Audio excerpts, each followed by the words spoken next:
ছাত্রদলের রাজনীতিটা যেন টিকেই আছে মিথ্যার উপর। দেখেন, টকশোতে হাতে নাতে কট খাওয়া ঢাকা বিশ্ববিদ্যালয় ছাত্রদলের যুগ্ম সাধারণ সম্পাদক আবিদুর রহমান খানের মিথ্যার ফুলঝুরিটা দেখেন। নিজের কথাই একদিন পর অস্বীকার করছেন। তিনি আবার ঢাকা বিশ্ববিদ্যালয়ের বহুল আলোচিত ডাকসুর ভিপি প্রার্থী। অভিভাবক জনাব তারেক রহমানের নির্দেশে খুব দ্রুত ছিল। আমি তারেক রহমান সংগঠনের নির্দেশনা অনুযায়ী আমরা কথা শুনলেই বোঝা যায় আবিদ তার শীর্ষ নেতা রাকিব নাসিরদের যোগ্য উত্তরসূরি হতে পেরেছেন। একদিন হয়তো রাকিব নাসির থাকবেন না, কিন্তু তাদের ফেলে যাওয়া মিথ্যা আর দায় দিয়ে দাও রাজনীতি টিকে থাকবে যুগ যুগ ধরে এই আবিদদের হাত ধরেই। তো এই আবিদরা ছাত্র শিবিরের প্যানেল দেখে পুরো আওলায় গেছে। স্বয়ং তারেক রহমানও দোদুল্যমান। প্যানেল যদি হেরে যায় মান সম্মান কি থাকবে? পরে বিএনপির ইজ্জত নিয়ে টানাটানি হবে না তো?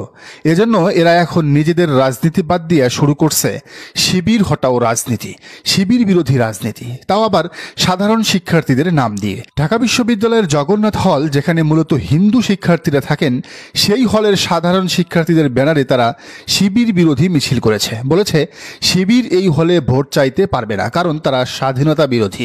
আচ্ছা, খেয়াল করে এদের বক্তব্য শোনেন।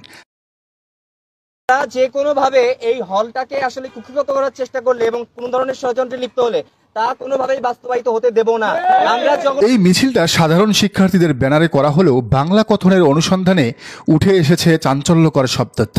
মিছিলের ফুটেজ বিশ্লেষণ করে দেখা যায় এখানে উপস্থিত প্রায় সকলেই ছাত্র দলের পদধারী নেতা। এই ছবিটা দেখেন।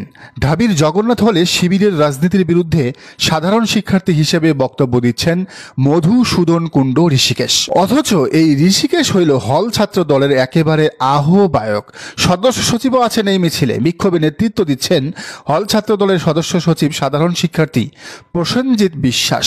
শুধু কি তাই, এই মিছিলে সাধারণ ছাত্র হিসেবে হল ছাত্র দলের একাধিক যুগ্ম আহ্বায়কের অংশগ্রহণ করার প্রমাণও পেয়েছে বাংলা কথন।